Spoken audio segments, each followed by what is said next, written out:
Chapter 20 of For Heaven's Sake, Little Talks to Little Folks by Rev. Gerald T. Brennan. The Slipperbox recording is in the public domain. Recording by Maria Therese. Chapter 20 The Priest of Times Square. Everybody loves a hero. We like to honor a brave man. We like to remember him. We don't forget him. Do you know that one of the heroes of the First World War was a priest? Yes, a priest, and his name was Father Duffy. Father Duffy was brave. He was every soldier's friend. Wherever the soldiers went, Father Duffy went with them. Rain, cold, mud, guns, bullets, and the roar of cannon could not keep Father Duffy away from his soldiers. No matter how great the danger, Father Duffy was right in the middle of the danger.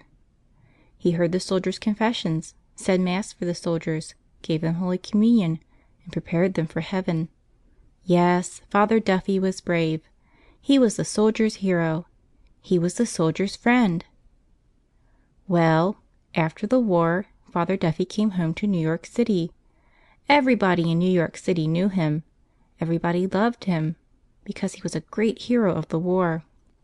Well, in 1932, Father Duffy died. But that wasn't the end of Father Duffy. Oh, no! The people of New York City refused to forget Father Duffy. The people of New York City wanted Father Duffy to be always remembered. So, do you know what the people of New York City did? They built a statue of Father Duffy. And where do you think the people put the statue? Right in the center of New York City, in Times Square, the busiest place in New York City. Every day thousands of people pass that statue. People may be in a hurry, but they always have time to look up at their hero, Father Duffy. People call Father Duffy the priest of Times Square. As long as that statue will stand, Father Duffy will not be forgotten. The priest of Times Square will always be remembered. Boys and girls, Jesus Christ is our hero. Why? Because Jesus did so much for us. Jesus suffered for us. Jesus died on a cross for us. By his death, Jesus opened the gates of heaven for us.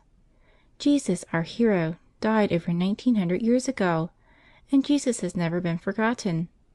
No person on this earth today ever saw Jesus. No one ever knew Jesus. Yet, millions of people today love Jesus. Millions obey Jesus. They won't forget Jesus. How is it then that Jesus is still remembered? Jesus didn't leave a statue of himself. No, no. Jesus left something better than a statue. Jesus left himself.